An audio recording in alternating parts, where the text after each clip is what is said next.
በስመ አብ ወወልድ ወመንፈስ ቅዱስ አሐዱ አምላክ አሜን። የዕለቱ ወንጌል የሉቃስ ወንጌል ምዕራፍ 10 ከቁጥር 1 እስከ ፍጻሜ። ከዚህም በኋላ ጌታ ሌሎችን 70 ሾመ፣ ሁለት ሁለትም አድርጎ እርሱ ሊሄድበት ወዳለው ከተማና ስፍራ ሁሉ በፊቱ ላካቸው። አላቸውም፣ መከሩስ ብዙ ነው፣ ሠራተኞች ግን ጥቂቶች ናቸው። እንግዲህ የመከሩን ጌታ ለመከሩ ሠራተኞች እንዲልክ ለምኑት። ሂዱ፣ እነሆ እንደ በጎች በተኩላዎች መካከል እልካችኋለሁ። ኮረጆም ከረጢትም ጫማም አትያዙ፣ በመንገድም ለማንም እጅ አትንሱ። ወደምትገቡበት ቤት ሁሉ አስቀድማችሁ ሰላም ለዚህ ቤት ይሁን በሉ። በዚያም የሰላም ልጅ ቢኖር ሰላማችሁ ያድርበታል፣ አለዚያም ይመለስላችኋል። በዚያም ቤት ከእነርሱ ዘንድ ካለው እየበላችሁና እየጠጣችሁ ተቀመጡ፣ ለሠራተኛ ደመወዙ ይገባዋልና። ከቤት ወደ ቤት አትተላለፉ። ወደምትገቡባትም ከተማ ሁሉ ቢቀበሏችሁ ያቀረቡላችሁን ብሉ። በእርሷም ያሉትን ድውዮችን ፈውሱና የእግዚአብሔር መንግሥት ወደ እናንተ ቀረበች በሏቸው።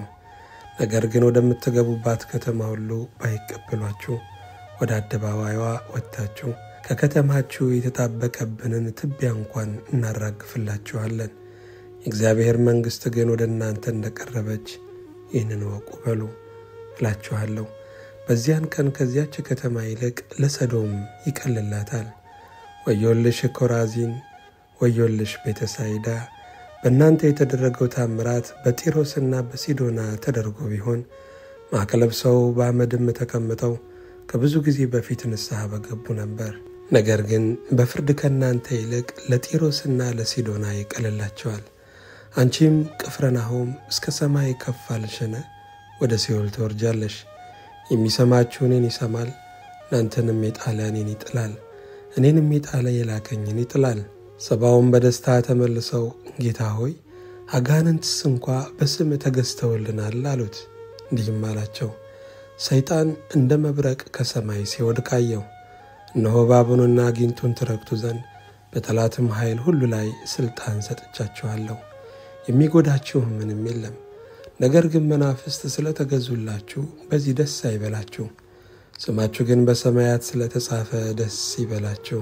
በዚያን ሰዓት ኢየሱስ በመንፈስ ቅዱስ ሐሴት አደረገና የሰማይና የምድር ጌታ አባት ሆይ ይህን ከጥበበኞችና ከአስተዋዮች ሰውረ ለሕፃናት ስለገለጥክላቸው አመሰግናለሁ። አሁን አባት ሆይ ፈቃድ በፊትህ እንዲህ ሆኗልና ሁሉ ከአባቴ ዘንድ ተሰጥቶኛል። ወልድንም ማን እንደሆነ ከአብ በቀር የሚያውቅ የለም፣ አብንም ማን እንደሆነ ከወልድ በቀር ወልድም ሊገልጥለት ከሚፈቅድ በቀር የሚያውቅ የለም አለ። ወደ ደቀ መዛሙርቱም ዘወር ብሎ ለብቻቸው የምታዩትን የሚያዩ ዓይኖቻችሁ ብፁዓን ናቸው እላችኋለሁና እናንተ የምታዩትን ብዙዎች ነቢያትና ነገሥታት ላይወደዱ አላዩም፣ የምትሰሙትንም ሊሰሙ ወድደው አልሰሙም አለ።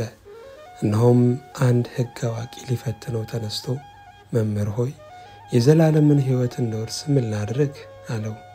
እርሱም በሕግ የተጻፈው ምንድን ነው? እንዴት ታነበዋለህ አለው። እርሱም መልሶ ጌታ አምላክህን በፍጹም ልብህ፣ በፍጹም ነፍስህም፣ በፍጹም ኃይልህም፣ በፍጹም ሐሳብህም ውደድ፣ ባልንጀራህንም እንደ ራስህ ውደድ አለው። ኢየሱስም እውነት መለስ፣ ይህንን አድርግ በሕይወትም ትኖራለህ አለው።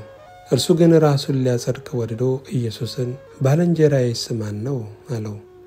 ኢየሱስም መልሶ እንዲህ አለ፣ አንድ ሰው ከኢየሩሳሌም ወደ ኢያሪኮ ወረደ፣ በወንበዴዎችም እጅ ወደቀ። እነርሱም ደግሞ ገፈፉት፣ ደበደቡትም፣ በሕይወትና በሞት መካከልም ትተውት ሄዱ። ድንገትም አንድ ካህን በዚያ መንገድ ወረደ፣ አይቶትም ገለል ብሎ አለፈ።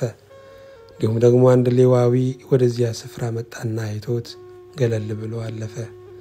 አንድ ሳምራዊ ግን ሲሄድ ወደ እርሱ መጣ፣ አይቶትም አዘነለት። ቀርቦም ዘይትና የወይን ጠጅ በቁስሎቹ ላይ አፍስሶ አሰራቸው። በራሱ አህያም ላይ አስቀምጦት ወደ እንግዶች ማደሪያ ወሰደው፣ ጠበቀውም።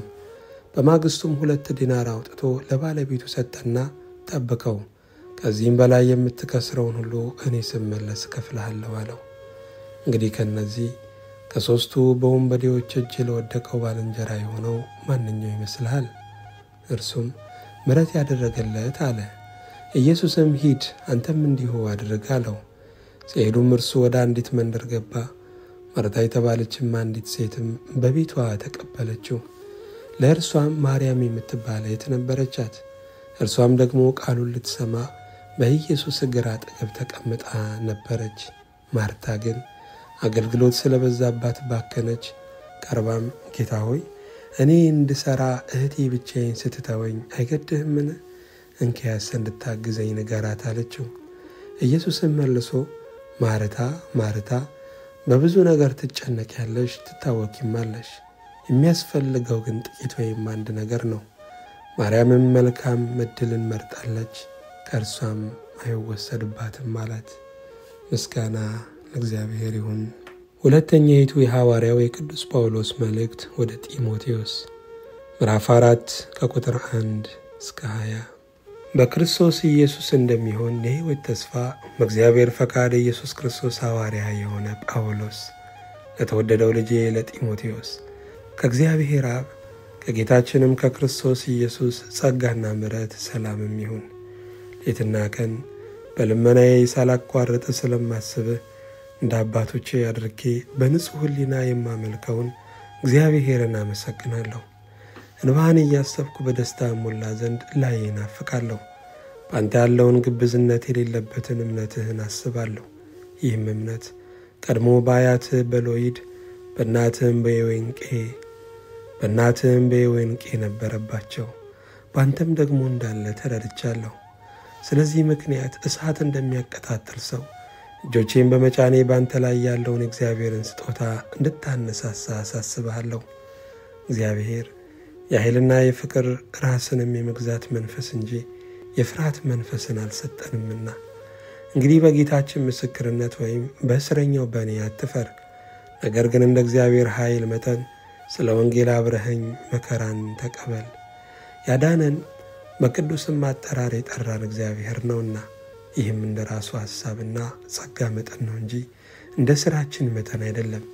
ይህም ጸጋ ከዘላለም ዘመናት በፊት በክርስቶስ ኢየሱስ ተሰጠን። አሁን ግን በመድኃኒታችን በኢየሱስ ክርስቶስ መገለጥ ታይቷል። እርሱ ሞትን ሽሯልና እኔ ሰባኪና ሐዋርያ አሕዛብንም አስተማሪ እንደሆን በተሾምሁባት በወንጌል ሕይወትንና አለመጥፋትን ወደ ብርሃን አውጥቷል። ስለዚህም ምክንያት ይህን መከራ ደግሞ ተቀብያለሁ። ነገር ግን አላፍርበትም፣ ያመንሁትን አውቀዋለሁና የሰጠሁትንም አደራ እስከዚያ ቀን ድረስ ሊጠብቅ እንዲችል ተራድቻለሁ።